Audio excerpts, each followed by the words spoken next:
Welcome back, guys. Let's open this up a bit. There we go. So with that last couple of areas of Unit 1 biology, and this one they're describing as organising biodiversity. There's a few ideas have been lumped together here that they don't really require us to take into any great depth.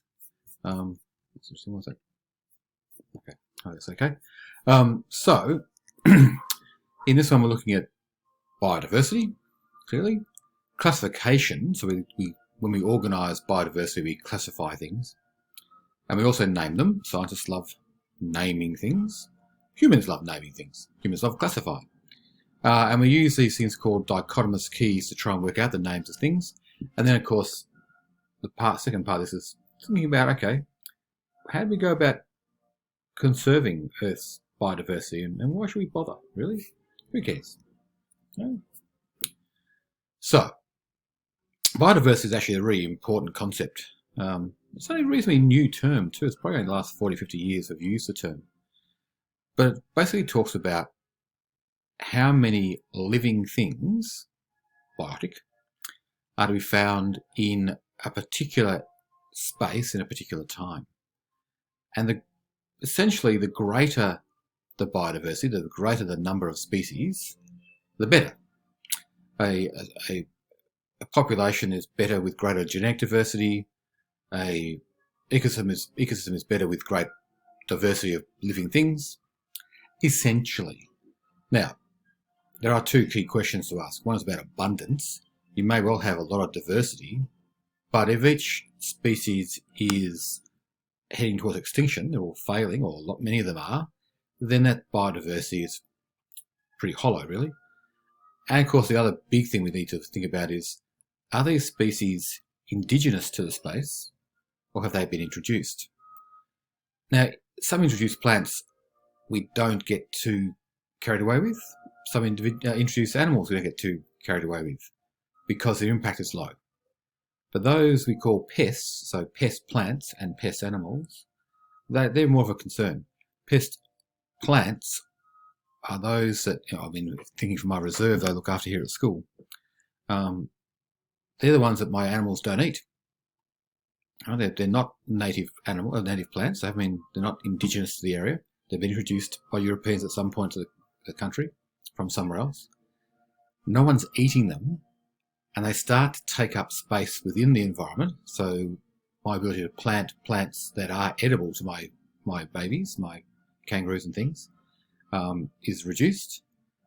And they also tend to support pest animals. And again, pest animals are those that compete too aggressively or successfully with our indigenous animals and push them out. So as long as a plant or animal is introduced but not putting pressure on the local indigenous, we tend to cope because there's enough work dealing with the pests. So biodiversity is important. It's a really strong indicator of health of an ecosystem, but you have to look carefully at what's there and what's going on between them. Humans love classifying. Now, it's not my sock drawer, but it could be.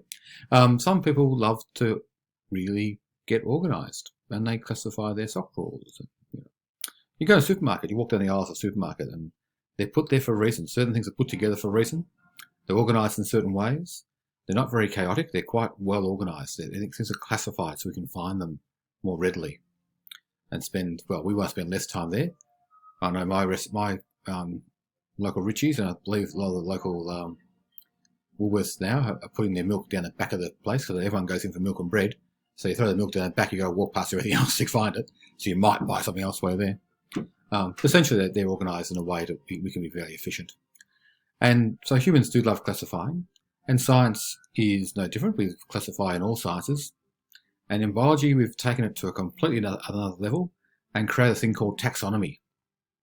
And there are people who are taxonomists. It's their career to name stuff and to reorganise the naming of stuff. We'll talk about that in a minute. So their life is essentially devoted to organising life into some groups. And you might recognise this. Those who've done marine science or have always spent time looking at kingdoms. We did talk about them in year 7. That's a long time ago. But essentially there's an organisational system that goes back to the early days of Linnaeus, and he wasn't the only taxonomist at the time, but the Linnaean system tends to have stuck with us. And he essentially worked with 3 kingdoms. He had plants, animals, and everything else. We now work on sort of 5 kingdoms: plants, animals, fungi, protists, and everything else.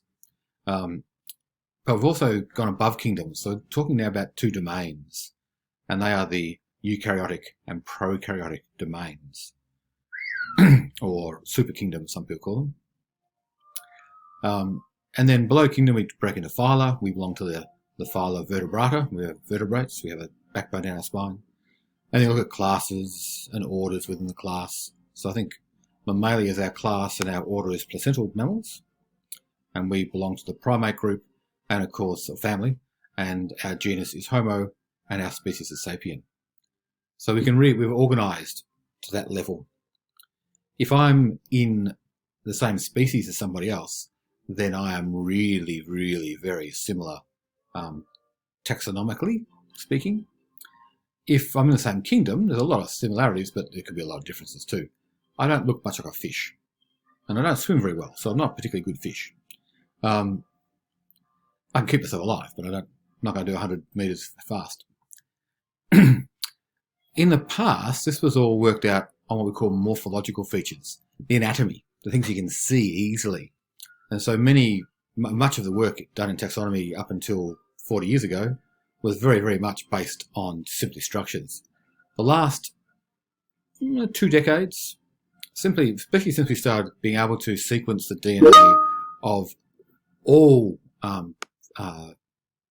species, we've been able to work out the connection between them, genetically speaking. So that's also allowed us to understand evolution in a much better way and a much more detailed way. And it's caused us to reorganize species. So we've got new genus. Some massive genera have been split up into new ones. Some species have been moved from one genus to another genus because they were in the wrong place, and even from wrong families. So we've been able to reorganize things using the molecular characteristics, the DNA and the proteins that we can sequence. So that's changed the world a lot for taxonomists. We basically give a living thing a 2-handled name, a binomial name. So it's it's a binomial system, 2-name system. So we are Homo sapiens. And so here we've got a bit of our ancestry here. So here's a Homo sapien up the other end. Homo genus, sapien is the species name. Here's Homo neanderthalensis, so the Neanderthals. Homo erectus, walking upright. Homo habilis, also walking upright, but not more chimp-like in the face. And here's some Australopithecus afarensis, oh, yeah, you know what I was trying to say. So we've changed a fair bit, but these are their binomial names. And that's really important because most things have common names. So you go to a garden, there's a flower there, and we call that a daisy. Look, there's my favourite rock daisy. Yeah, well, there's probably 50 species of rock daisy. So when you're talking about that with other scientists, you need to be able to use genus and species name so that they understand what you're talking about. And that becomes really important when you're talking conservation and also all sorts of botany, zoology, ecology work. So being able to talk across cultures and understand each other is really important. And the names mean something. The Latin that we use actually means things. So obstufolia is an oblongy sort of foliage, all that sort of stuff. We'll talk about it in class. And we use these things called dichotomous keys. Now, dichotomous key of all living things is a massively huge document. And you do work with them. You actually do use them. I use them in my professional life before teaching. And I still use them from time to time with students. We don't get quite the time we used to have to spend keying out living things in biology, but we used to. So if you're working in the field, you're going to find plants and animals when you're out there. You might be an ecologist, a botanist, or a zoologist working for parks or somebody. And you found something and you don't know its name. Now, normally you go into a field with a fair bit of idea of what you're going to find. So you only really need to name the things you don't know. And normally you start with a fair idea of what it is related to. So you might get a book out on the insects. So you've reduced your key. That's also a pretty huge key. But, you know, you're saying to reduce things from kingdom Animalia. And it's a slow process. But as you get used to it, you get quite quick. And you get to recognize, that's the order that one belongs to. Or even better, that's the family or genus. I know which genus I'm in. It's definitely a Grevillea. Which one? So you just go down to the Grevilleas and you work your way through the Grevilleas. But as you can see, they're dichotomous because there's two alternatives here. Has a green body? Go to number 2. Has a purple body? Go to number 4. So number 2 has 4 legs. Go to 3. Oh, mine's got 8 legs. Must be a Dearest Octagus. That's all made up. And that's how you work your way through a dichotomous key. We'll have some practice with those in class too. And then the big question, of course, is about conservation. And this is what I spent the last 40 years of my life involved in, either professionally or as a volunteer. Why? You know, why do we bother? Healthy biodiverse ecosystems are critically important to the health of us, the human species. And one of the great outcomes of COVID-19 is probably the fact that we've recognised that we aren't quite as separate from the rest of the world as we like to think we are, the rest of the planet and species that we like to think we are. We perceive the environment to have a number of values. Economic, we get a lot of things that we use, like timber for our houses and furniture, food, medicine. The economic values of the environment are quite strong. And we talk about bioprospecting, looking for new sources of medicine, new sources of foods and fibres and things. It is actually the ecological life support system of us, not just everything else. We require a biodiverse, healthy ecosystem to support our lives. Culturally, and a lot of cultural groups, if we think about our Indigenous people, are really strongly connected to the environment. And I know I am. I spent my life working in the environment, and I find it really hard not to be able to spend time in the environment just for the value of being amongst tall trees or open grasslands or whatever I'm in. Recreation, you also obviously use it for recreation, bushwalking, bike riding, horse riding, rock climbing. People get out and make use of the spaces, and it's good for us.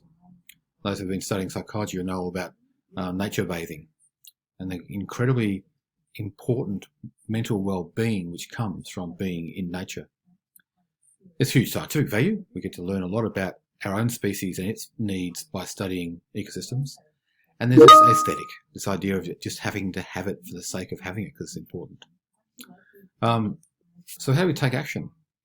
Well, we do have massive conservation systems where we have put aside land for the protection of ecosystems, but that needs to be maintained, and that's expensive and often not done well.